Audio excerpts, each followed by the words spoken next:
నీ దయను కనికరం మా అందరిపై ఉంచి ఇది నాన్న ఈరోజు రాత్రి నీ కనికరము చేత నీ స్వరాన్ని వినుటకు కృప చూపుతూ వచ్చినందుకు స్తోత్రాలు. పాటల ద్వారా, ఆరాధన ద్వారా, నిన్ను స్తుతించుట ద్వారా మమ్మల్ని అందరినీ కూడా కృపచేత బ్రతకనిచ్చి నీ వాక్కును పంపి మమ్మల్ని అందరినీ దర్శిస్తున్న మహాదేవుడవు నాయన, నీకు కృతజ్ఞతాస్తుతులు చెల్లిస్తున్నాను తండ్రి. ఈరోజు రాత్రి నాయనా నీ వాక్కును ఆత్మను పంపి నీ బిడ్డలమైన మమ్మల్ని అందరినీ దర్శించి మాతో మాట్లాడుతున్నందుకు కృతజ్ఞతాస్తుతులు చెల్లిస్తూ, మాకు ఈ పరిచర్యలకు విరోధంగా పోరాడుతున్న శత్రువుని సిగ్గుపరిచినందుకు కృతజ్ఞతాస్తుతులు చెల్లిస్తూ యేసయ్య నిన్ను అడిగి పొందినాము తండ్రి, ఆమేన్. ప్రార్థన ఆలకించి కృపనిచ్చిన యేసయ్యకు స్తోత్రము చేయదమో. స్తోత్రం స్తోత్రం స్తోత్రం స్తోత్రం స్తోత్రం. తండ్రి, కుమార, పరిశుద్ధాత్మ దేవునికి స్తోత్రము చేయదమో. స్తోత్రం స్తోత్రం స్తోత్రం స్తోత్రం స్తోత్రం స్తోత్రం. ఆమేన్. దేవునికి మహిమ కలుగునుగాక. మన ప్రభు అయిన యేసయ్యకు మహిమ, ఘనత, ప్రభావములు కలుగునుగాక. ఆమేన్. చూడండి నాన్న, మనందరం కూడా పరిశుద్ధుడైన దేవుని చేత బోధించబడి దేవుని యొక్క వాక్యాన్ని నేర్చుకుంటున్నాము. పరిశుద్ధుడైన దేవుడు మనందరితో మాట్లాడుతున్నటువంటి దినాలు చూడండి. ఆయన మాట్లాడేటప్పుడు ఆయన తన వాక్కును ఘనపరచాలి, మనందరం కూడా తగ్గించుకోవాలి. ఆయన తన వాక్కు చేత మనలను పైవాడిగా ఉండి మనలను నడిపించేటువంటి దేవుడు ఆయన. ఈరోజు రాత్రి ఆయన స్వరాన్ని వింటూ ఉండగానే మనమందరం కూడా ఆయన మహిమపరచాలి అనేటువంటి సత్యాన్ని మనందరం కూడా ఎరిగి ఉండాలి. దేవునికి మహిమ కలుగునుగాక. Praise the Lord. చూడండి, మొట్టమొదట మన జీవితంలో దేవాది దేవుణ్ణి కలిగి ఉండాలి. రెండవది, ఆయన మహిమ కొరకు మన ముగింపును సిద్ధపరచుకోవాలి. కాబట్టి ఈ మాటల్ని జ్ఞాపకం చేసుకుంటూ మనం 1 పేతురు పత్రిక 5వ అధ్యాయము 12వ వచనం నుండి 14 వచనాల వరకు ఈ దినాన మనం నేర్చుకుని ఇంచుమించుగా ఈ 3 వచనాల ద్వారా ఈ 1 పేతురు పత్రిక ముగించడం జరిగింది. దగ్గర ప్రతి శనివారం, బుధవారం, అంటే బుధవారం ఈ మధ్య కాలంలో దీన్ని ధ్యానం చేసుకుంటున్నాం. 1 పేతురు పత్రిక ప్రతి శనివారం మనం దేవుని సన్నిధిలో నేర్చుకుంటూ వస్తూ ఉన్నాము. దగ్గర నాకు తెలిసి సంవత్సరం 8 నెలలు అయినట్టుగా నాకు జ్ఞాపకం ఉంది ఇది నేర్చుకోబట్టి. ఈరోజు దేవుని మహాకృప ఈరోజు ముగించడానికి పరిశుద్ధాత్మ దేవుడు మనందరికీ సహాయం చేసి నడిపించునుగాక. ఆమేన్. చూడండి నాన్న, ఈ 1 పేతురు పత్రిక 5వ అధ్యాయంలో ముగింపులో 3 వచనాలు ఉన్నాయి. 3 వచనాలు చదివితే మనకి పూర్తిగా అర్థమైపోద్ది. మనకి చాలా చక్కగా 3 వచనాలు మనందరం కూడా ఈరోజు రాత్రి దేవుని సన్నిధిలో మనందరం నేర్చుకోవడానికి పరిశుద్ధాత్మ దేవుడు మనందరికీ సహాయం చేసి నడిపించునుగాక. ఆమేన్. చూడండి నాన్న, ఆ వాక్యాన్ని మనం చదువుకుందాం. 5వ అధ్యాయం 3వ వచనం, 5వ అధ్యాయం 12వ వచనం నుండి 14 వరకు చదువుకుందాం. మిమ్మును హెచ్చించుచు, కొంచెం మైక్ దగ్గర పెట్టుకున్నాను. రైట్. మిమ్మును హెచ్చరించుచు, మిమ్మల్ని అందరినీ కూడా హెచ్చరించుచు, ఇదియే దేవుని సత్యమైన కృప అని, ఇదియే దేవుని సత్యమైన కృప అని సాక్ష్యము చెప్పుచు సంక్షేమముగా వ్రాసి మీకు నమ్మకమైన సహోదరుడని నేను ఎంచినటువంటి సిల్వాను చేత దీనిని పంపుచున్నాను, ఈ పత్రికను పంపుచున్నాను. ఈ సత్య కృపలో నిలకడగా ఉండండి. బబులోనులో మీ వలె నేర్పరచబడిన ఆమెయు మీ వలె ఏర్పరచబడిన ఆమెయు నా కుమారుడైన మార్కును మీకు వందనములు చెప్పుచున్నారు ప్రేమగల ముద్దుతో ప్రేమ కలిగిన ముద్దులతో ఒకనితో ఒకరు వందనములు చేయుడి. క్రీస్తునందు ఉన్న మీకు అందరికిని సమాధానము కలుగునుగాక. ఆమేన్. చూడండి, ఈ 3 వచనాలు మొదటి పేతురు పత్రిక 5వ అధ్యాయం 12, 13, 14 వచనాలు. ఈ 3 వచనాలు చదివినప్పుడు దీనికి ఏముంది అయ్యగారు, గంట ప్రసంగం ఏం చెప్తారు, 3 వచనాలే కదా ఇందులో ఉన్నాయి అని అనిపిస్తుంది. కానీ ఈ బుక్ అంతా ఒకెత్తు అయితే ఈ 3 వచనాలు కూడా ఒకెత్తు. ఈ 3 వచనాల్లో మళ్ళీ మనం ఇందులో ఏమేమి ఉన్నాయో మనందరం కూడా చదువుకుందాం. మళ్ళా ఆ మాటలు మనం చదువుకుందాం. చూడండి, మిమ్మలను హెచ్చరించుచు అనే మాటతో ప్రారంభించాడు. చూడండి, ఇక్కడ మనందరం కూడా అర్థం చేసుకోవలసినటువంటి విషయాలు చాలా ఉన్నాయి. హెచ్చరించటం అనే మాటకు అర్థం ఏంటంటే ప్రీచింగ్ చేయటం. టీచింగ్ చేయడం వేరు, ప్రీచింగ్ చేయటం వేరు. టీచింగ్ అంటే అక్కడ ఉన్నది ఉన్నట్టుగా చదివి చెప్పటం అనేది టీచింగ్. ప్రీచింగ్ అంటే ఏంటి? ప్రీచింగ్ అంటే మీరు గినక వాక్యానుసారమైన జీవితం చేయకపోతే మీ జీవితాలకు కలిగే శిక్ష ఖచ్చితంగా ఉంటుంది అని ఖండించి బుద్ధి చెప్పడం అనేది ప్రీచింగ్. ఇప్పుడు పేతురు ఏం చెప్తున్నాడంటే టీచింగ్లోనే ప్రీచింగ్ చేస్తూ హెచ్చరించుచు అనే మాట మనం ప్రీచింగ్ చేస్తున్నట్లుగా మనం గుర్తుపట్టాలి. చూడండి నాన్న, ప్రభు యొక్క విషయాలు పేతురు చెప్పేటప్పుడు this is for your warning అని మనందరికీ కూడా హెచ్చరిక, వార్నింగుగా చెప్పడాన్ని మనం చూస్తున్నాం. ఎవరైనా ప్రభు విషయాలు మన జీవితానికి ఒక హెచ్చరిక అనేది ఎవరైనా ఆలోచిస్తారండి? ఎవరు కూడా ఆలోచించరు. ఈ రోజుల్లో అన్నిటికంటే దేవుని సన్నిధే బహు చులకన, అన్నిటికంటే దేవుడు దయగలిగిన వాడు, మనలను కనికరిస్తాడు, మనలను ఆదరిస్తాడు అని చెప్పుకునేవాళ్ళు ఎక్కువ. గమనించారా నాన్న? ఈరోజు రాత్రి వాక్యం వింటున్న దేవుని పిల్లరా, మనందరం కూడా ఖచ్చితంగా గమనించి గుర్తుపట్టాలి. ఒకవేళ ఈ మాట విలువ గనుక మనకు అర్థం కాకపోతే మనకి ఈ ముగింపు యొక్క వచనాలు అర్థం కాదు అనే సత్యాన్ని మనందరం కూడా గుర్తుపట్టాలి. చూడండి, ఈ ముగింపు వచనంలో హెచ్చరిక అనే మాటతో ప్రారంభించి ఆయన చెప్తున్నాడు, ఇదియే దేవుని సత్యమైన కృప అని సాక్ష్యమిచ్చుచు చెప్పుచు సంక్షేపముగా వ్రాసి మీకు నమ్మకమైన సహోదరుడని నేనించిన సిల్వాను చేతికి దీనిని ఇచ్చి పంపుచున్నాను అనే మాటని మనందరం కూడా చూడొచ్చు. ఇప్పుడు ఈ మాటకు అర్థం ఏంటి? చాలా జాగ్రత్తగా చాలా విషయాలు ఉన్నాయండి. ఈరోజు మరి మనం గంటలో నేర్చుకోగలమో లేదో నాకు తెలీదు. కొంచెం ఎక్కువైనా కూడా సమయం నేర్చుకోవాలని దైవజనుడిగా నేను ఆశపడుతున్నాను. గమనించండి నాన్న, ఇక్కడ మనందరం చూస్తున్నప్పుడు మిమ్మల్ని హెచ్చరించుచు అని ప్రారంభించి ఇదియే అంటే అర్థం ఏంటి? ఇదియే అనే మాటకి బైబిల్ అంతా అని కాదు.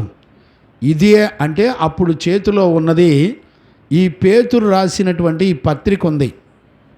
ఆ రోజుల్లో గ్రీకు లాంగ్వేజ్లో ఈ పత్రిక రాయడం జరిగింది. ఈ రోజుల్లో ప్రపంచ దేశాలన్నిటిలో ఇంగ్లీష్ ఎంత కామనో ఆ రోజుల్లో కూడా గ్రీకు లాంగ్వేజీ ఒక ఇంగ్లీష్ లాగా ఉపయోగపడేది.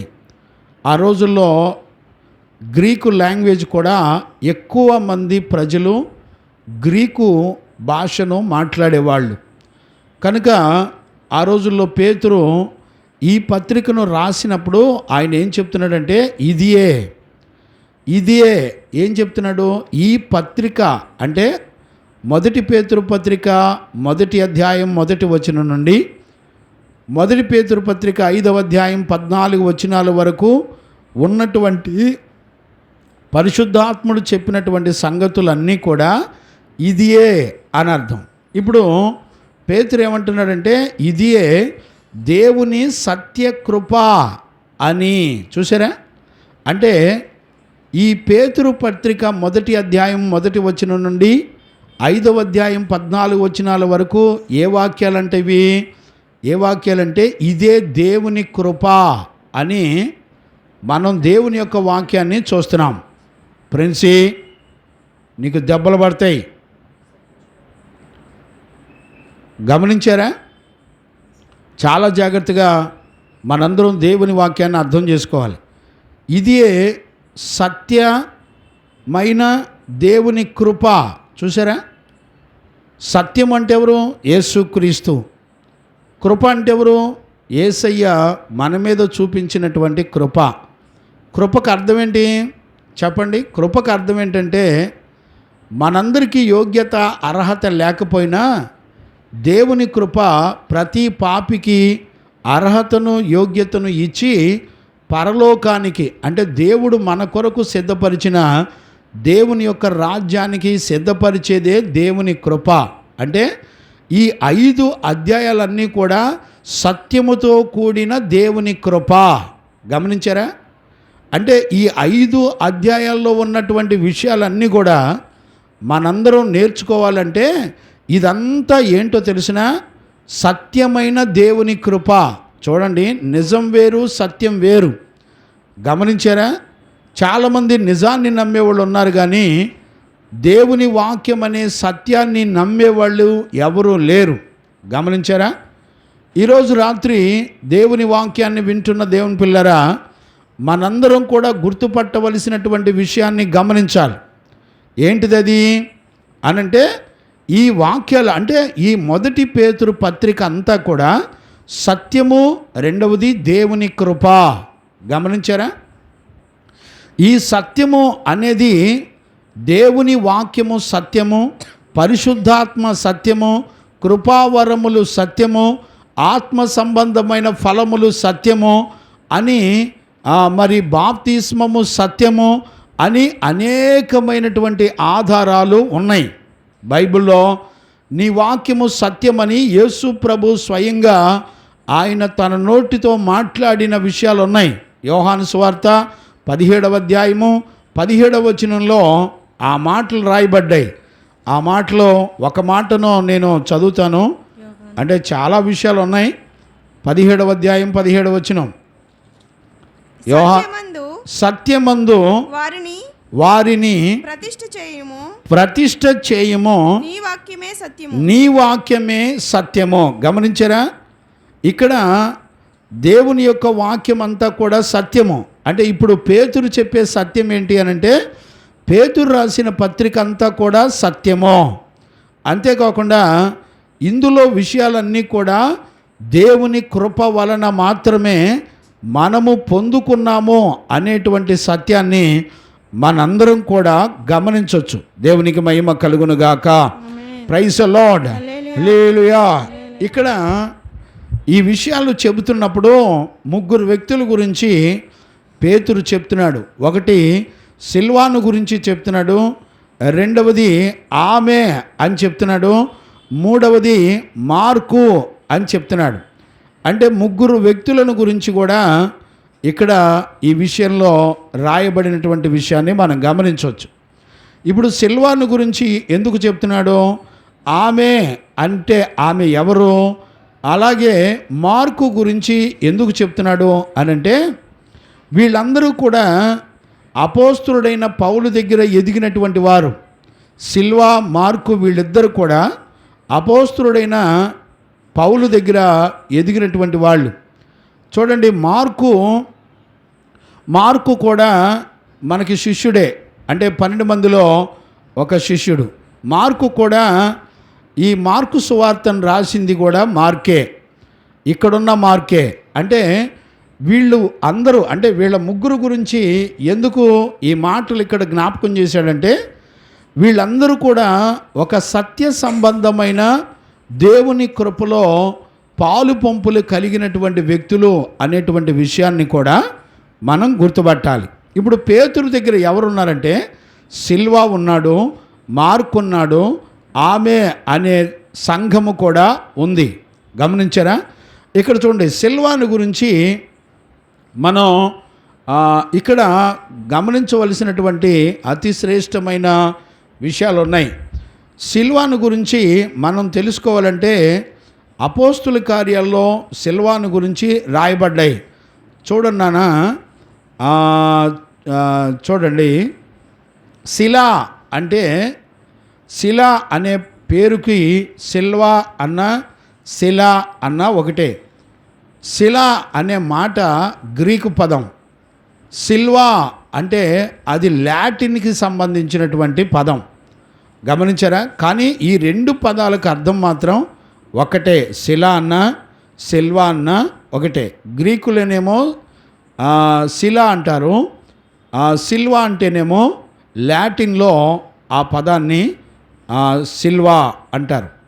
చూడండి నాన్న, అపోస్తుల కార్యాలు 15వ అధ్యాయంలో 22వ వచనంలో యెరూషలేములో ఇతడు మంచి సేవకుడుగా ఉన్నట్లుగా మనం చూడొచ్చు. అపోస్తుల కార్యాలు 15వ అధ్యాయం 22వ వచనం చదవచ్చు.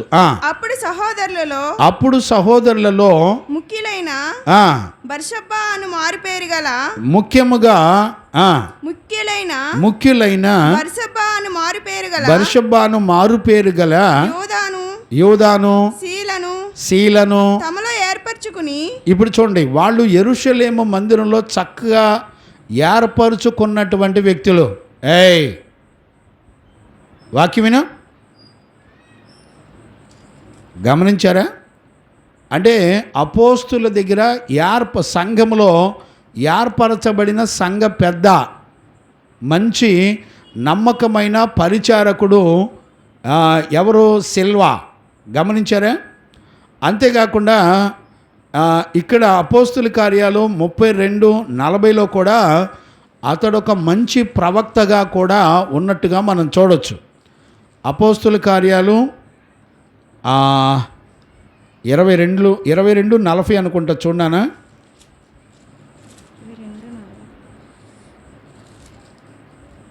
22:40 లేదు అమ్మా, 40 లేదు. చూడండి, ఎక్కడది? చివరిలోనా 40 వచ్చిన ఎందులో ఉందో చూడు. 23లో చూడనా? 27లో 40.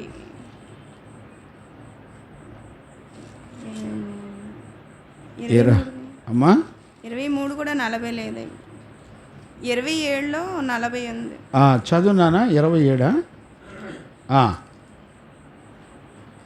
చదవండి. లంగరుల త్రాళ్ళు కోసి వాటిని సముద్రంలో విడిచిపెట్టి. కాదు నాన్న, అతను గ్రీకులో, లేకపోతే 16:37 చదువు నాన్న. 15:40 చదువు, లేకపోతే 15. పౌలు శీలను ఏర్పరచుకొని సహోదరుల చేత ప్రభు కృపకు అప్పగింపబడిన వాడై, చూడండి, ప్రభు యొక్క కృపకు అప్పగింపబడిన వాడై బయలుదేరి సంఘములను స్థిరపరచుచు సిరియా కిలికియా దేశముల ద్వారా సంసారం చేయుచుండెను. ఇక్కడ చూడండి, పౌలు దగ్గర ఏర్పరచబడిన వాడై అంటే పౌలుతో జత పనివాడిగా నడిపించబడుతూ ఉన్నాడు. ఇక్కడ 15:40 వచనంలో కూడా చూడండి నాన్న. 15:40 చదివాను అమ్మా, ఇప్పుడు చదివింది అదే. అపోస్తుల కార్యాలు 15వ అధ్యాయం 40 వచనం నాన్న. ఇప్పుడు చదివింది అదే.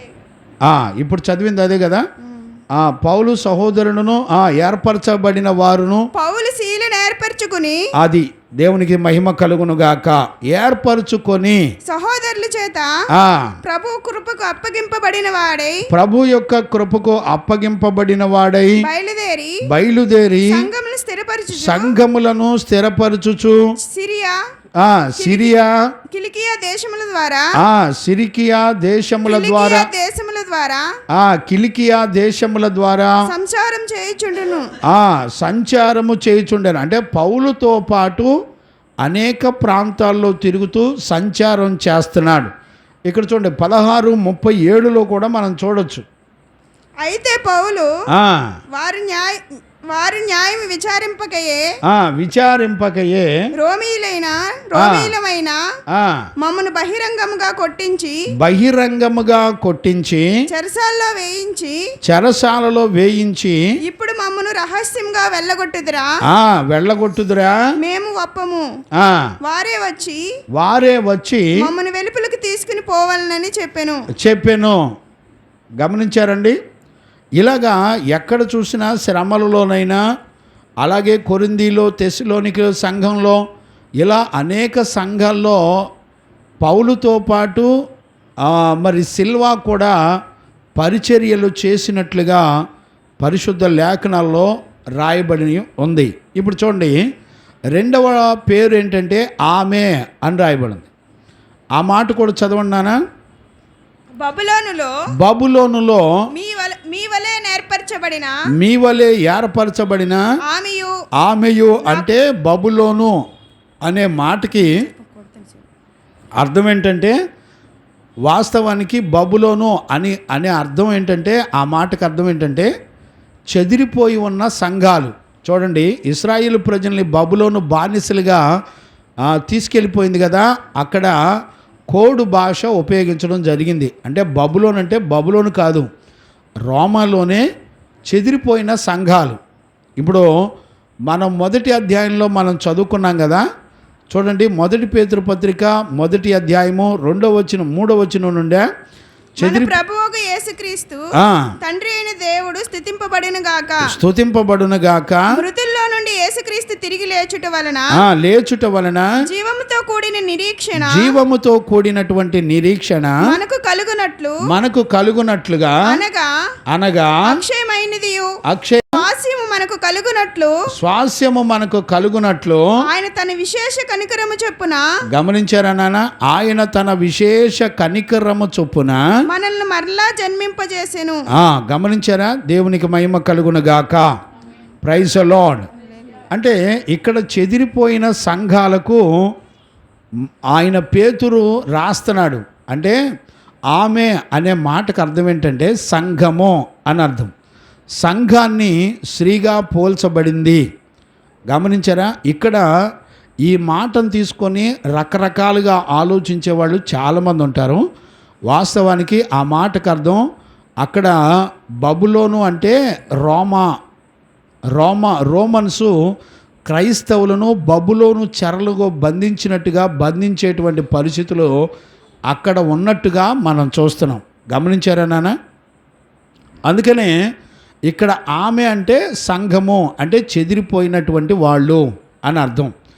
తర్వాత మార్కు గురించి మనకి బాగా తెలుసు. ఆయన మరి మార్కు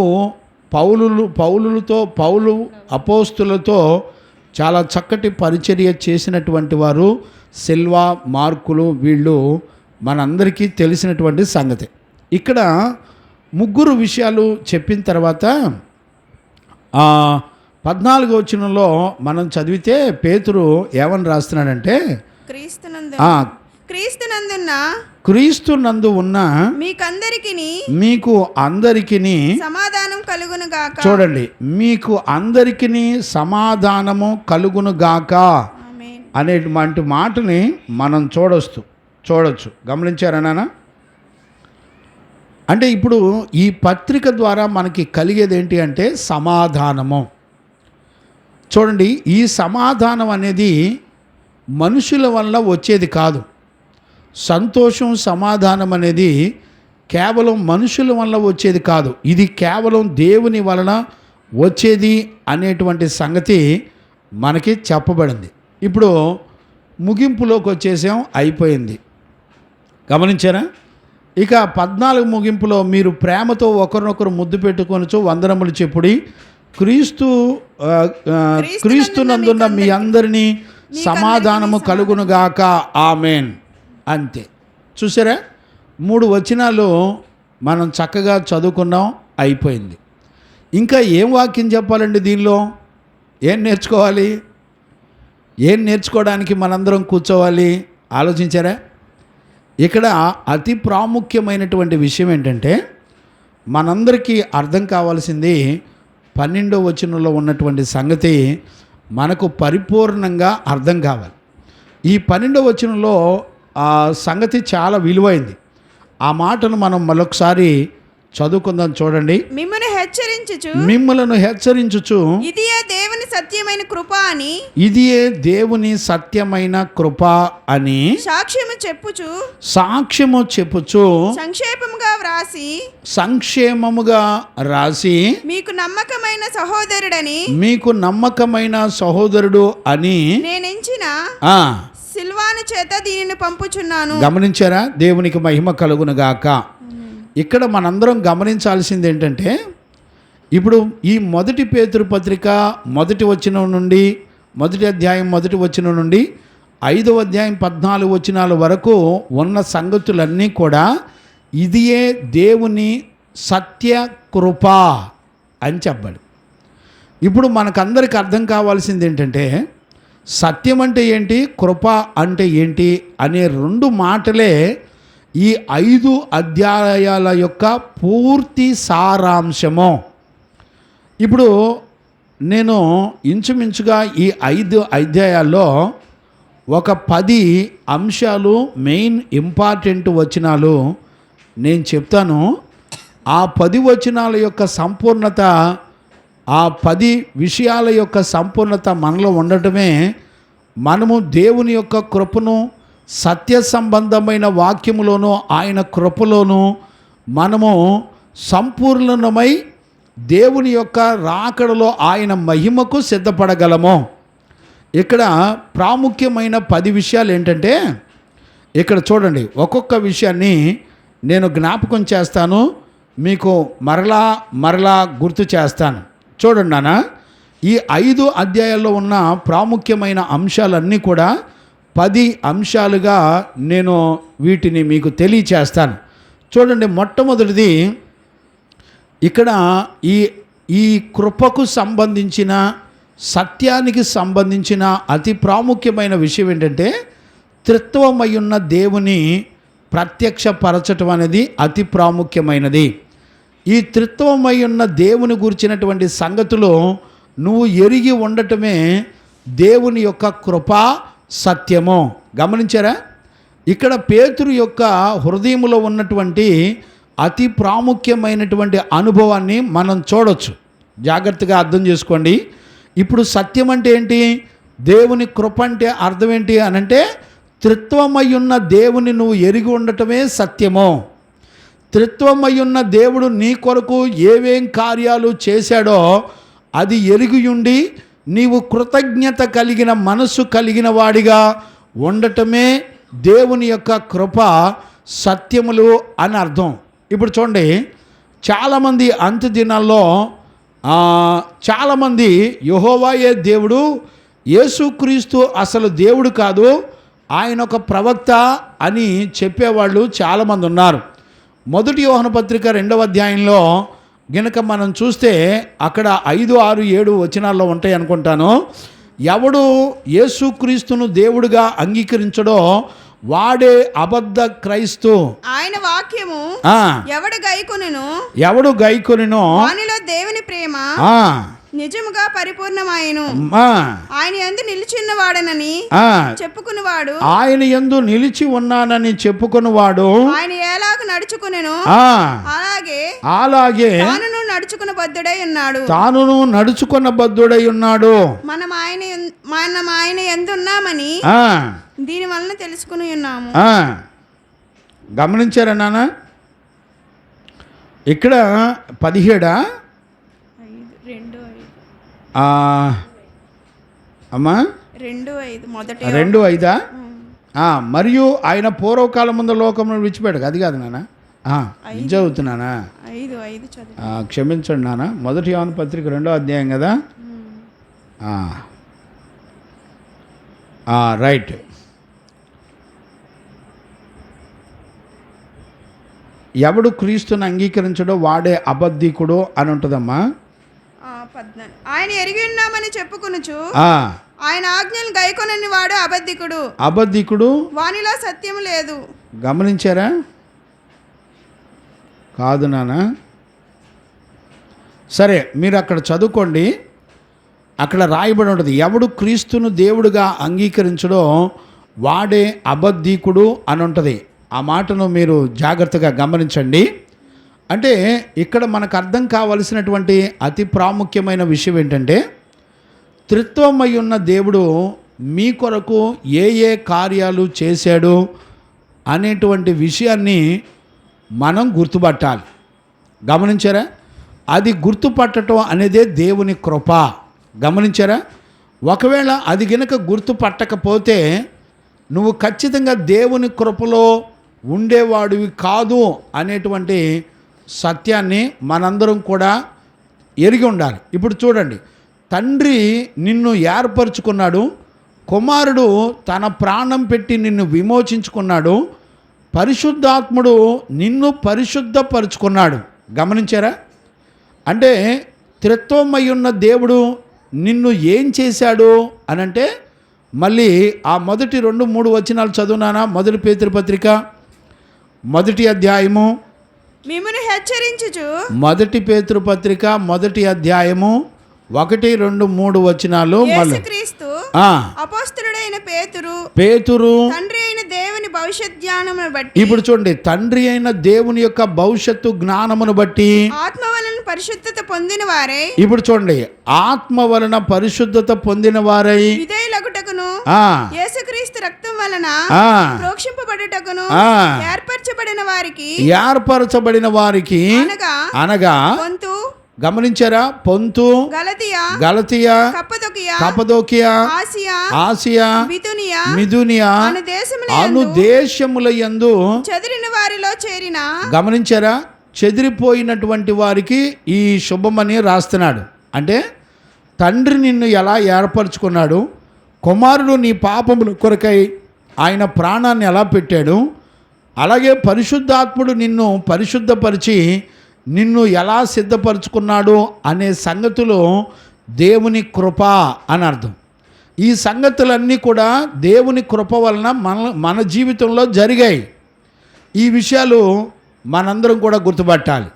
ఇప్పుడు చూడండి, రెండవది మనం చూసినట్లయితే, రెండవది మనకు జీవము కలుగునట్లుగా, అంటే మొదటి పేతురు పత్రిక 1వ అధ్యాయం 3వ వచనం నుండి 5 వచనాలు ఇక్కడ చూడొచ్చు. మన ప్రభువుకు యేసుక్రీస్తు తండ్రి అయిన దేవుడు స్తుతించబడును గాక. మృతుల్లో నుండి యేసుక్రీస్తు తిరిగి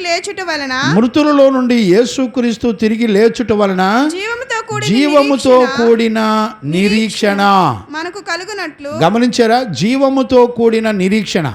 వాస్తవానికి ఇక్కడ దేవుని కృప అంటే అర్థం ఏంటో తెలిసిన, మన పాపముల విషయమై మనందరం చచ్చిన వారమై ఉండగా, చూడండి, మన పాపం మనల్ని చంపేసినప్పుడు, మరణానికి పాత్రులుగా ఉన్నప్పుడు జరిగిన విషయం ఏంటంటే, యేసుక్రీస్తు ద్వారా మనకు జీవాన్ని ఇచ్చాడు.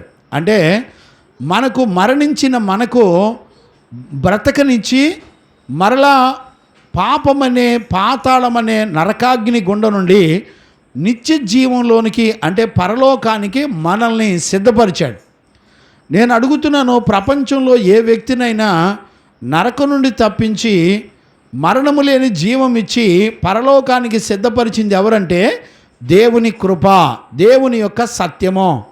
చూడండి, దేవుని కృప, దేవుని యొక్క సత్యము నిన్ను పాతాళానికి వెళ్లకుండా నీ తప్పులన్నీ కూడా యేసయ్య, నీ తప్పులకు వచ్చినటువంటి మరణశిక్ష యేసయ్య భరించి నీకు విమోచన ఇచ్చి నిన్ను నిత్య జీవానికి వారసుడిగా చేశాడు. గమనించారా? ఎవరైనా భూమండలం మీద జీవాన్ని ఇవ్వగలిగిన వారు ఎవరైనా ఉన్నారు అంటే మన ప్రభు అయిన యేసుక్రీస్తు తప్ప ఎవ్వరూ కూడా జీవాన్ని ఇవ్వలేరు. చూడండి నాన్న, మనము యోహాను సువార్తలో 1వ అధ్యాయం 4వ వచనంలో నుండి గనక మనం చదివితే, యోహాను సువార్త 1వ అధ్యాయము ఆయనలో జీవముండెను, ఆయనలో జీవముండెను, ఆ జీవం మనుషులకు వెలుగై ఉండెను, ఆ జీవము మనుషులకు వెలుగై ఉండెను, ఆ వెలుగు చీకటిలో ప్రకాశించుచున్నది గాని చీకటి దానిని గ్రహింపకుండెను.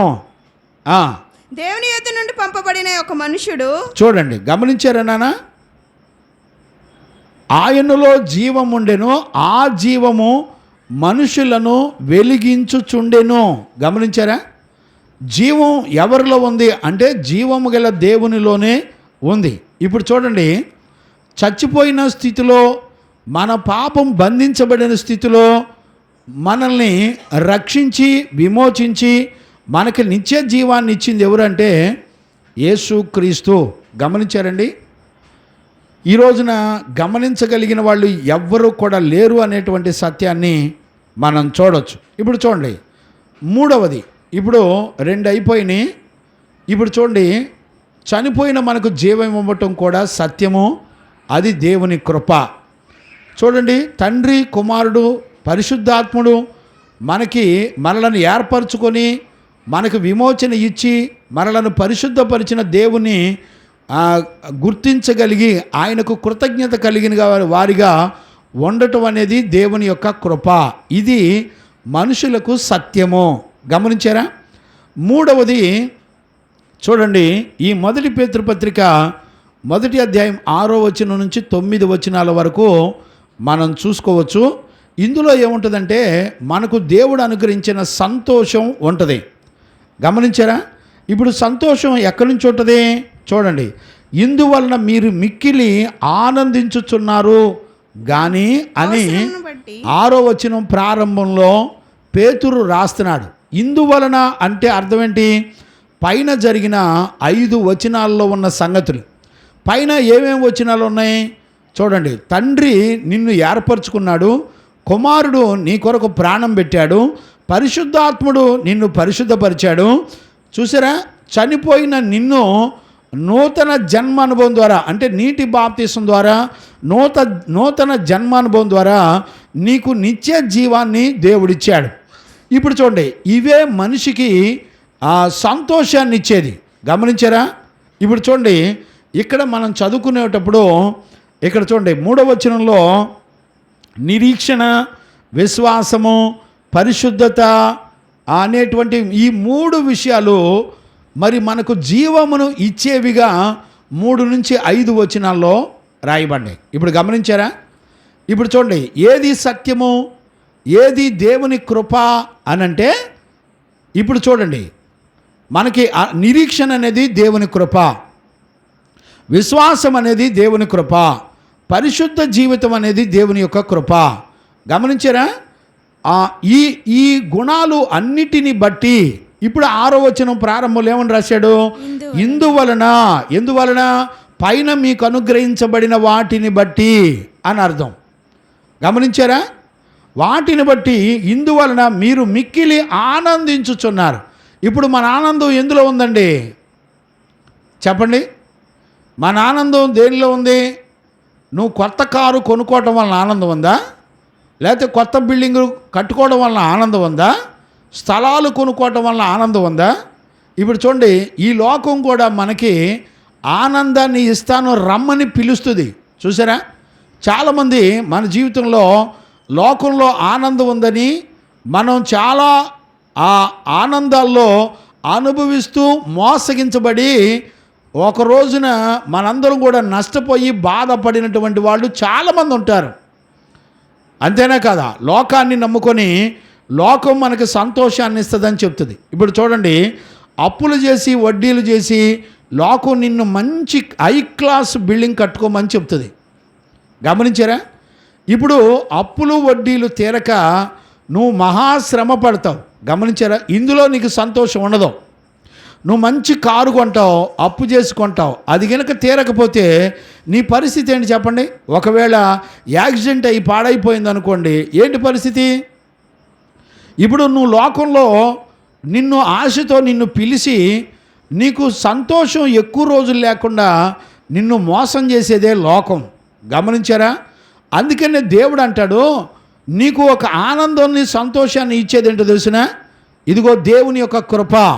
నీకు ఆనందాన్ని సంతోషాన్ని ఇచ్చేది ఏంటో తెలిసినా, ఇదిగో దేవుని యొక్క సత్యము కృప అనేది దేవుడు నీకు అనుగ్రహించేటువంటి ఆనందము అనేటువంటి సంతోషాన్ని మనందరం కూడా చూడొచ్చు.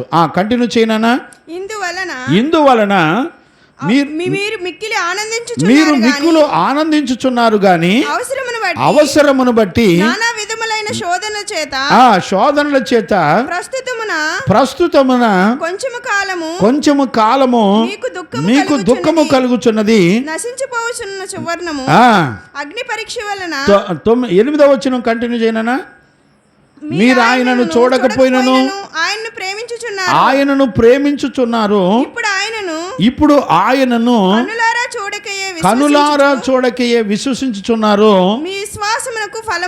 మీ విశ్వాసమునకు ఫలమును అనగా ఆత్మరక్షణను పొందుచు చెప్పన సఖ్యమును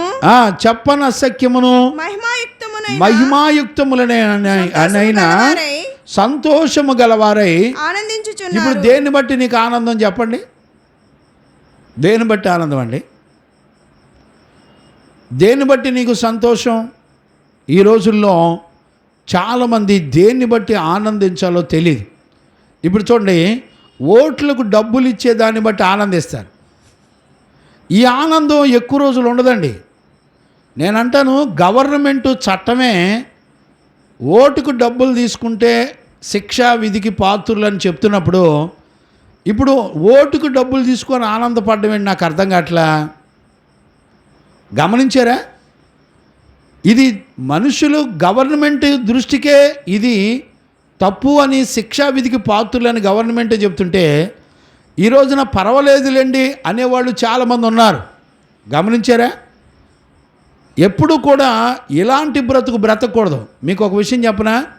నీకు ఆనందాన్ని సంతోషాన్ని ఇచ్చేది ఎవరో తెలిసినా, నీకు ఆయన ఇచ్చిన రక్షణలో, ఆయన ఇచ్చిన పరిశుద్ధ జీవితంలో, ఆయన ఇచ్చిన నీకు విమోచనలో నీకు సంతోషము ఆనందం ఉంది తప్ప మరి దేనిలోనూ నువ్వు ఆనందించలేవు. లోకం నిన్ను మోసం చేస్తుంది. లోకం నిన్ను ఆనందింపజేస్తాను రండి అని పిలిచి మనల్ని ఖచ్చితంగా మోసం చేస్తుంది అనేటువంటి సత్యాన్ని మనం చూడవచ్చు. ఇప్పుడు ఇక్కడ మనం చదువుకునేటప్పుడు ఆత్మరక్షణ పొందుచు చెప్పసఖ్యము కానీ మహిమాయుక్తమైన సంతోషము గలవారై ఆనందించుచు. ఇప్పుడు దేనిలో నీకు ఆనందం ఉంది? నీ ఆత్మను పాపము లేని జీవితం చేయడం వలన, పరిశుద్ధమైన జీవితం చేయడం వలన నీకు ఆనందము సంతోషం ఉంది అనేటువంటి సత్యాన్ని మనందరం కూడా గుర్తుపట్టాలి. దేవునికి మహిమ కలుగునుగాక. Praise the Lord. గమనించారా నాన్న? 4వది అతి ప్రాముఖ్యమైనది గమనించారా? భూమండలం మీద మనము ప్రాముఖ్యమైనది అది కృప మాత్రమే మనకి ఇస్తుంది. ఏంటిది అని అంటే, ఇక్కడ చూడండి, 1వ అధ్యాయంలో 13వ వచనం నుండి ఇంచుమించుగా 2వ అధ్యాయం 3వ వచనం వరకు మీరు చదువుకోండి. నేను అన్నీ వివరించలేను. ఇక్కడ నిరీక్షణ, మరి పరిశుద్ధ జీవితం,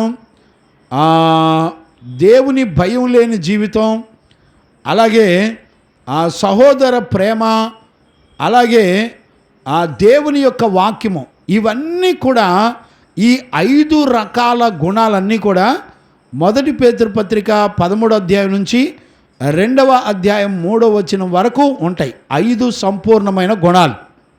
ఇవన్నీ కూడా భూమండలం మీద మనం బ్రతికుండగా అతి ప్రాముఖ్యమైనటువంటి మన జీవితంలో అతి ప్రాముఖ్యమైనటువంటి 5 సంపూర్ణమైనటువంటి గుణాలు మనలో ఉండాలి. ఈ 5 గుణాలు కలిగి మనం భూమండలం మీద బ్రతకాలి. ఈ బ్రతికిన ప్రతి మనుషునికి నిరీక్షణ అనేది అవసరం, పరిశుద్ధ జీవితం అనేది అవసరం, దేవునికి భయపడే జీవితం అవసరం, మన సహోదరులను ప్రేమించడం అనేది అవసరం. ఐదవది, దేవుని యొక్క వాక్యం ఉన్నది ఉన్నట్టుగా నమ్మటం అనేది మనిషి జీవితానికి 5 ప్రాముఖ్యమైనటువంటి గుణాలు. ఇవి దేవుని కృప వలన మనకు అనుగ్రహించబడేటువంటి జీవితం. ఇవి దేవుని వలన మనకు అనుగ్రహించబడిన సత్య సంబంధమైన జీవితం. దేవునికి మహిమ కలుగునుగాక. Praise the Lord. ఇప్పుడు ఎన్ని చదువుకున్నాం? మనం మొత్తం 4 అంశాలు నేర్చుకున్నాం. ఏమేమి అంశాలు అయ్యి? సంతోషము, నెంబర్ 1 దేవుడు, నెంబర్ 2 నిత్య జీవము, నెంబర్ 3 సంతోషము, నెంబర్ 4 ప్రాముఖ్యమైనవి, నెంబర్ 5 మనం 2వ అధ్యాయం 1 పేతురు పత్రిక 2వ అధ్యాయం 4 నుంచి 10వ వచనం వరకు చదువుకుంటే ఆరాధించేటువంటి జీవితం, అంటే జీవము గల దేవుని ఆరాధించి స్తుతించేటువంటి జీవితం. అంటే కొత్త నిబంధనలో బలులు నైవేద్యాలు అడగట్లేదు, కానీ మన నోటి నుంచి వచ్చేటువంటి స్తుతే బలి అర్పణ అని అర్థం. హెబ్రీ పత్రిక మరి 13వ అధ్యాయంలో 13వ అధ్యాయం 14లోనే ఇక్కడ ఉంటుంది నాన్న అమ్మా. మన జిహ్వ బలులు అని ఉంటుంది. చూడండి నాన్న 15 నుంచి, కాబట్టి 13వ అధ్యాయం 15వ వచనం నుండి, కాబట్టి ఆయన ద్వారా మనము దేవునికి ఎల్లప్పుడూ స్తుతి యాగము చేయుదుము, అనగా ఆయన నామమును ఒప్పుకొనుచు అర్పించుదము. చూసారా, ఆయన నామం అంటే పరలోకంలో ఎల్లప్పుడూ స్తుతి ఆరాధన ఉంటుంది. ఈ రోజున మన జీవితంలో స్తుతి ఆరాధించకపోవడమే పెద్ద పాపం. గమనించారా? పరలోకంలో తండ్రి చిత్తం ఏం జరుగుతుంది? పరలోకంలో తండ్రి చిత్తంలో ఆయనను ఎల్లప్పుడూ స్తుతించటం అనేది తండ్రి యొక్క చిత్తం. గమనించారా? ఇప్పుడు భూమండలం మీద కూడా ఆయన చిత్తాన్ని నెరవేర్చేది ఏంటిది? స్తుతించడం. ఈ రోజున మనిషికి పెద్ద పాపం ఏంటో తెలిసిన, జీవము గల దేవుని స్తుతించి ఆరాధించే మనసు లేకపోవడం అనేది పాపము. చూసారా?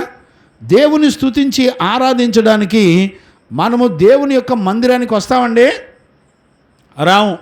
పాటలన్నీ అయిపోయిన తర్వాత వస్తాం. గమనించారా? ఎవరైతే స్తుతించరో వారికి పాపం కలుగుతుంది. ఆ స్తుతించకపోవడమే పాపం అనేటువంటి విషయాన్ని కూడా మనం చూడొచ్చు. అంటే ఎప్పటి వరకు మనం ఏం చదువుకున్నాం? 5 అంశాలు మనం చూసుకుంటూ వచ్చాం.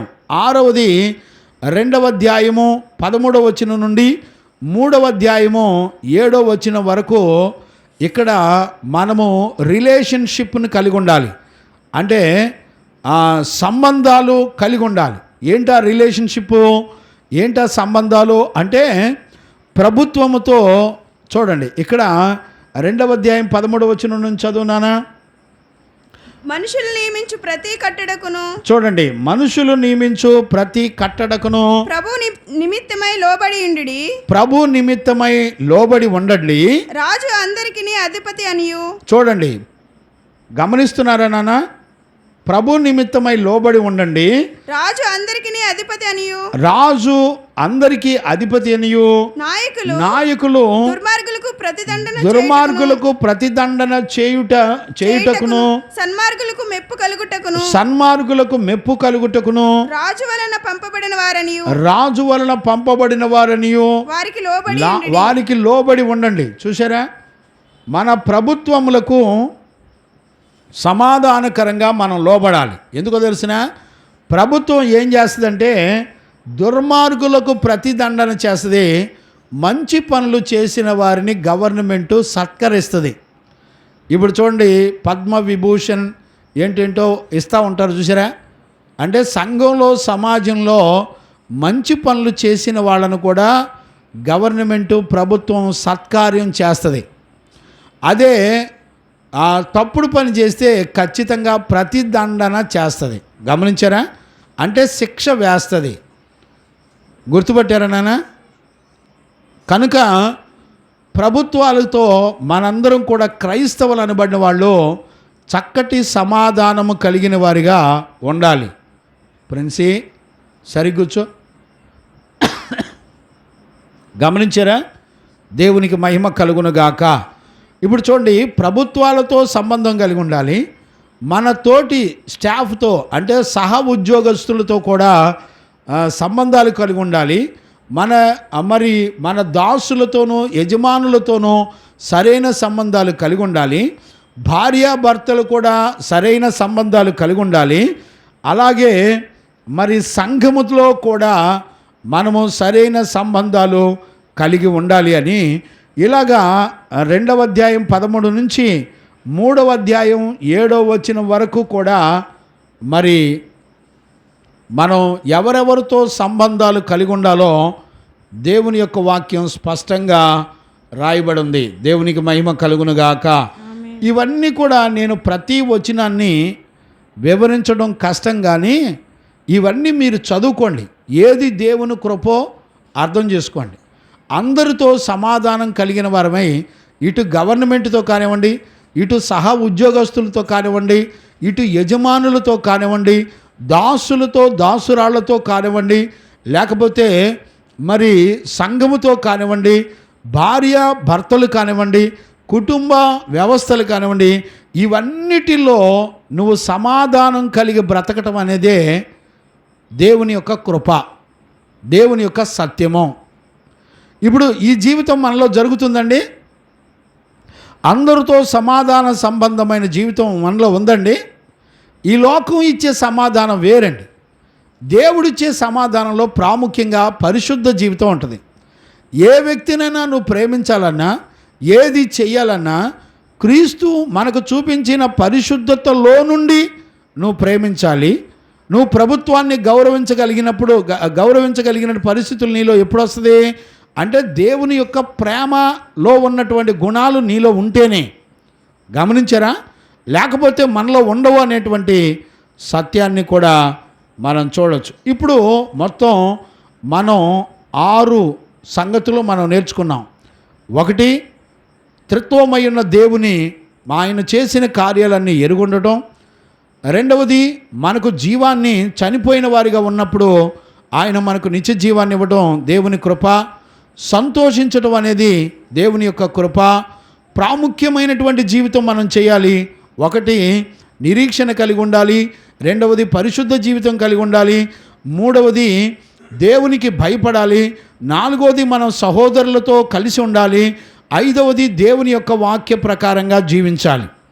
మనం బ్రతికినంతకాలం ప్రాముఖ్యమైన జీవితం చేయాలంటే ఇది దేవుని కృప వలన మనకు అనుగ్రహించబడుతుంది. 5వది అతి శ్రేష్టమైనది దేవుని ఆరాధించడం. 6వది సంబంధాలు కలిగి ఉండటం.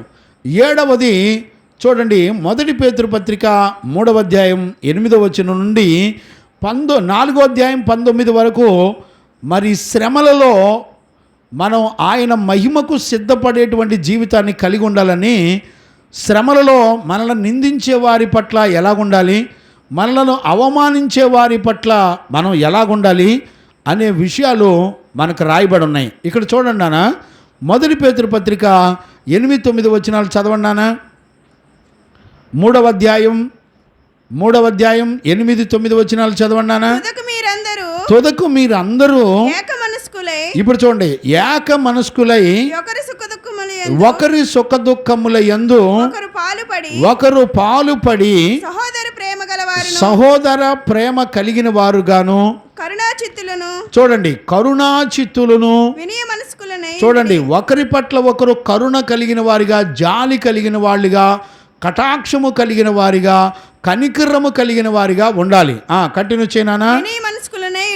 వినయ మనస్కులై ఉండుడి, ఆశీర్వాదమునకు వారసులవుటకు మీరు పిలువబడితిరి గనుక కీడుకు ప్రతి కీడైనను దూషణకు ప్రతి దూషణ అయినను. అంటే చూడండి, మీరు శ్రమలలో ఉన్నప్పుడు, మీరు నిందించబడుతున్నప్పుడు మీరు హింసించబడుతున్నప్పుడు దేవుడు చెప్పేటువంటి మాట ఏంటంటే, మీరు కీడుకు ప్రతికీడు ఇతరులకు చేయమాకండి. గమనించారా? ఇతరులను మిమ్మల్ని అన్నవాళ్ళని అనొద్దు. ఎందుకో తెలిసిన, ఇతరులు మిమ్మల్ని దూషించి హింసించినప్పుడల్లా మీరేం చేయాలంటే దాన్ని అబ్జర్వ్ చేసుకోవాలి. అంటే దాన్ని గ్రహించాలి. దాన్ని తిరిగి మరలా ప్రతిస్పందన అనేది నీలోంచి ఉండకూడదు. గమనించారా? అబ్జర్వ్ చేసుకోవడం అంటే ఏంటి? ఆ చెడుతనాన్ని నువ్వు విన్నప్పుడు అది నీలోకి తీసుకొని మరలా బయటికి కోపాన్ని, ద్వేషాన్ని బయటకి వ్యక్తపరచకుండా ఉండేటువంటి జీవితాన్ని చేయాలి. అర్థం ఏంటండి?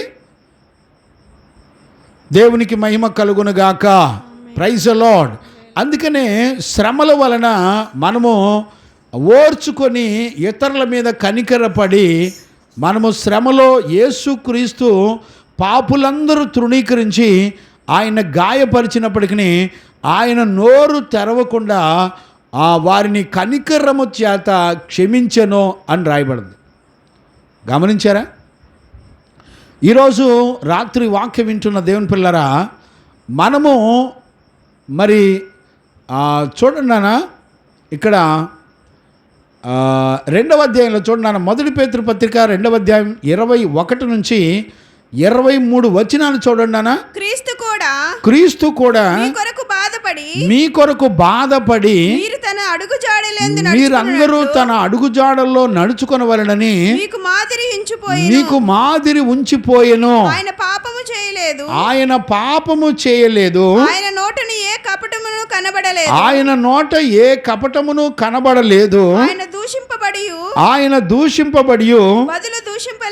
బదులు దూషింపలేదు. ఆయన శ్రమ పెట్టబడి బెదిరింపక గమనించారా? న్యాయముగా తీర్పు తీర్చు దేవునికి తన్ను తాను అప్పగించుకొనెను. చూసారా? ఎవరికి ప్రతీకారం చేయలా. ఆయన తన్ను తాను తగ్గించుకొని మనం ఆయన చూపించిన అడుగుజాడల్లో మనం నడవడానికి ఆయన తన్ను తాను తగ్గించుకొనెను అని రాయబడింది. గమనించారా? న్యాయముగా తీర్పు తీర్చు దేవునికి తన్ను తాను అప్పగించుకున్నాడు. దూషించిన వారిని బదులు దూషింపకుండా దేవునికి తన్ను తాను అప్పగించుకున్నాడు. గమనించారా? ఇలాంటి జీవితమే దేవుని కృప, సత్య సంబంధమైన దేవుని యొక్క కృప. గుర్తుపట్టారా? దేవునికి మహిమ కలుగునగాక. ఇప్పుడు మనం 7 అంశాలు చూసుకుంటూ వచ్చాం. 8వది సువార్త. ఇక్కడ చూడండి, 3వ అధ్యాయంలో ఇంచుమించుగా మీరు 15వ వచనం నుంచి చదవచ్చు అనుకుంటా.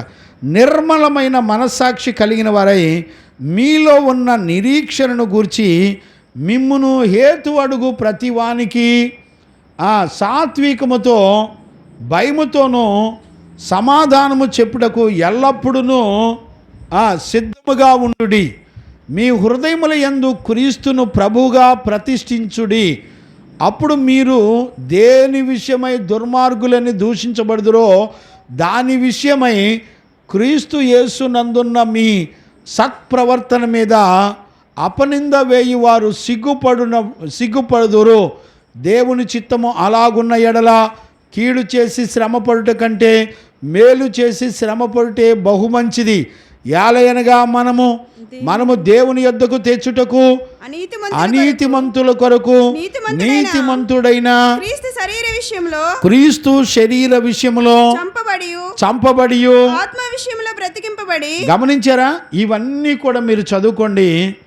ఇంచుమించుగా 4వ అధ్యాయం 19 వచనాల వరకు మనం సువార్త కొరకు, దేవుని చిత్తం చేయడం కొరకు మనందరం కూడా సువార్త నిమిత్తమై శ్రమలు అనుభవించాలని రాయబడి ఉంది. గమనించారా? చీకటిలో వెలుగు ప్రకాశించినట్లుగా మనము సువార్తను పట్టుకొని అనేకులకు వెలుగుగా మనం లోకంలో ఉండాలని రాయబడి ఉంది. 9వది మనం చూస్తే సంఘము. అంటే సంఘ పెద్దలు, దైవజనులు. చూడండి, భూమండలం మీద సంఘమే లేకపోతే, నిన్ను కాపలా కాసే దైవజనులే లేకపోతే కాపరే లేకపోతే ఈ రోజున నీ పరిస్థితి ఏంటి చెప్పండి?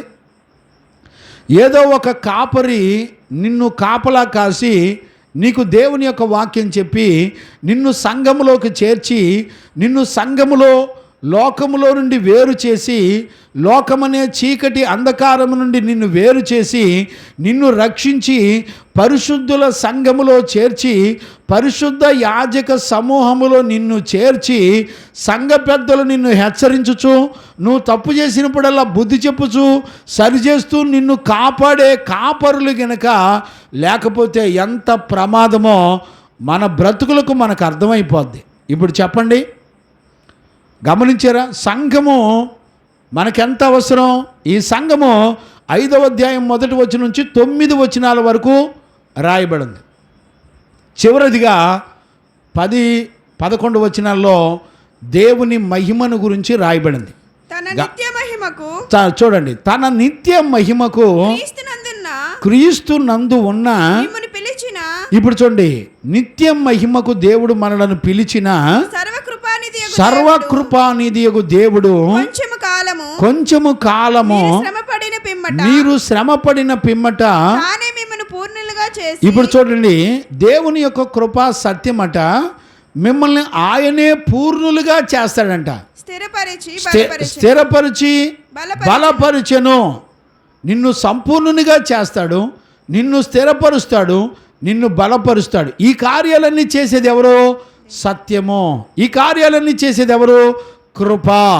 గమనించారా? అందుకనే ఇన్ని 10 కార్యాలు గమనించారా?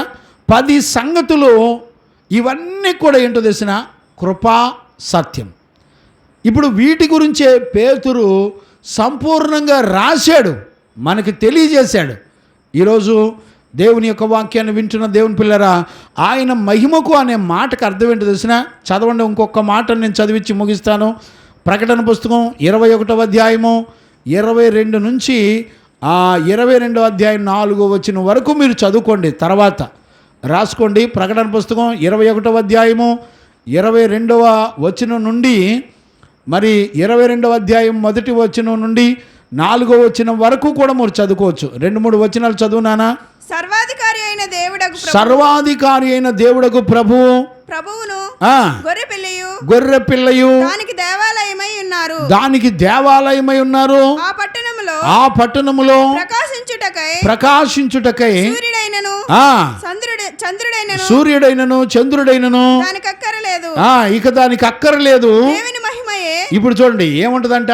దేవుని మహిమయే ఇప్పుడు చూడండి, సూర్యుడు చంద్రుడు ఆర్టిఫిషియల్ సృష్టి ఉండదు.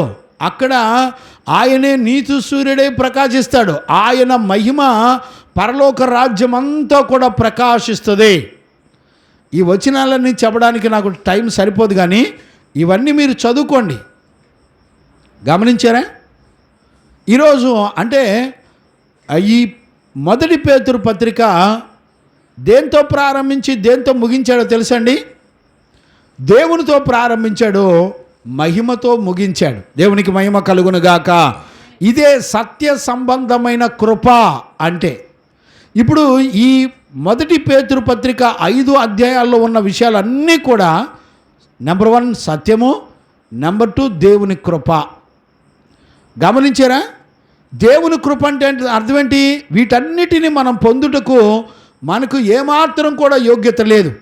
పరిశుద్ధ జీవితం పొందడానికి యోగ్యత లేదు, నిరీక్షణ కలిగి ఉండడానికి యోగ్యత లేదు. చూసారా? పరిశుద్ధ మరి విశ్వాసం కలిగి ఉండడానికి యోగ్యత లేదు, దేవుని భయము కలిగి ఉండడానికి యోగ్యత లేదు. చూసారా? సహోదర ప్రేమ కలిగి ఉండడానికి యోగ్యత లేదు. అసలు ఏ విషయాల్లో కూడా మనకి యోగ్యత లేదు. వీటన్నిటిలో మనకి యోగ్యత ఇచ్చింది ఏంటో తెలిసిన? దేవుని కృప. అందుకనే 12వ వచనంలో పేతురు రాస్తాడు, మిమ్మను వీటన్నిటి విషయమై హెచ్చరిక చేస్తున్నాడు, ప్రీచింగ్ చేస్తున్నాడు. ఇదే దేవుని సత్యమైన కృప అని సాక్ష్యము చెప్పుచు సంక్షేపముగా వ్రాసి. చూసారా? సంక్షేపముగా వ్రాసి అంటే అర్థం ఏంటి? క్లుప్తంగా రాసి అంటే ఇంపార్టెంట్ విషయాలు మాత్రమే నేను మీకు పత్రిక రూపంలో రాస్తున్నాను అని అర్థం. ఇప్పుడు గమనించారా? నేను అడుగుతున్నాను ఒక దైవజనుడిగా, మన జీవితంలో దేవుని కృప, దేవుని యొక్క సత్యం సంపూర్ణంగా నెరవేర్చబడుతుందండి.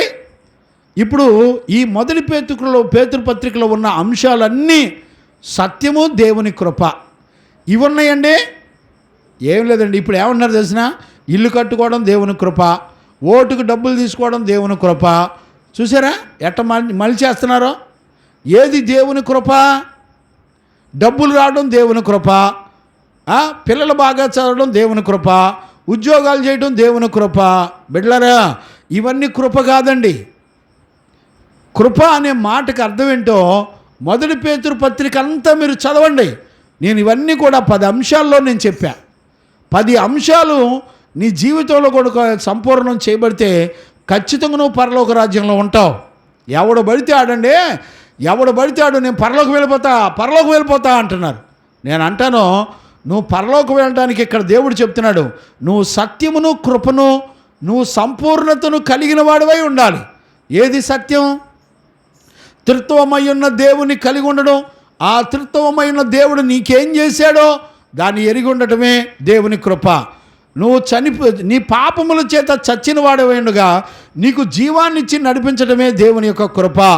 నువ్వు దేవుడిచ్చిన సంతోషాన్ని కలిగి ఉండడమే దేవుని యొక్క కృప. నువ్వు బ్రతకడానికి ప్రాముఖ్యమైన లైఫ్ను దేవుడు నీకు ఇవ్వడమే దేవుని యొక్క కృప. నువ్వు దేవుని ఆరాధించడమే దేవుని యొక్క కృప. నువ్వు నీ బంధువులతో, నీ భార్యతో, గవర్నమెంట్తో, నీ ఉద్యోగస్తులతో మరి ప్రేమ ఆప్యాయతలు కలిగి మంచి సంబంధాలు కలిగి ఉండటమే దేవుని కృప. నువ్వు శ్రమల్లో సంపూర్ణం చేయబడ్డమే దేవుని కృప. చూసారండి, సువార్త విషయమై నువ్వు నిందలు శ్రమలు అనుభవించి ఆయన మహిమకు సిద్ధపడడమే దేవుని కృప. నువ్వు సంఘాన్ని దైవజనులను కలిగి ఉండడమే దేవుని యొక్క కృప. నువ్వు ఆయన మహిమకు సిద్ధపడటమే దేవుని యొక్క కృప. అర్థమైందండి? ఇవన్నీ కూడా సత్య సంబంధమైన దేవుని యొక్క కృప అండి. ఈ మాటలు చెప్పి పేతురు ఈ మొదటి పేతురు పత్రికను ముగించాడు. దేవునితో ప్రారంభించి ఆయన మహిమను గురించిన విషయాలు చెప్పి ముగించాడు. ఈరోజు వాక్యం వింటున్న దేవుని పిల్లరా, నీ జీవితంలో ఏవి విలువైనయో చూసావు ఎప్పుడన్నా? గుర్తుపెట్టావు ఎప్పుడన్నా? దేనిని నీ జీవితంలో ఏది కలిగి ఉంటే నువ్వు కృప పొందుకున్నట్లు లెక్క? నీ జీవితంలో ఏ విషయాలు కలిగి ఉంటే దేవుని కృపను పొందుకున్నట్లు లెక్క? ఏమీ లేదండి. వెండిని సంపాదించడం దేవుని కృప, డబ్బులు సంపాదించుకోవడం దేవుని కృప, బిల్డింగులు కట్టుకోవడం దేవుని కృప, పెళ్ళిళ్ళు గ్రాండ్గా చేసుకోవడం దేవుని కృప. చూసారండి, దేనికి పడితే దానికి వాడి నువ్వు పరలోకం వెళ్ళిపోతావు అనుకోవటం భ్రమ. సత్యవాక్యం చెప్తున్న సత్యం ఏంటో తెలిసిన? ఈ మొదటి పేతురు పత్రిక అంతా నీ కొరకు దేవుడు అనుగ్రహించిన కృప, నీ కొరకు దేవుడు అనుగ్రహించిన సత్య సంబంధమైన వాక్కు. ఈరోజు రాత్రి అలాంటి కృపలో దేవుడు మనలందరినీ సిద్ధపరిచి నడిపించునుగాక. ఆమెన్. ప్రార్థన చేసుకుందాం. స్తోత్రం.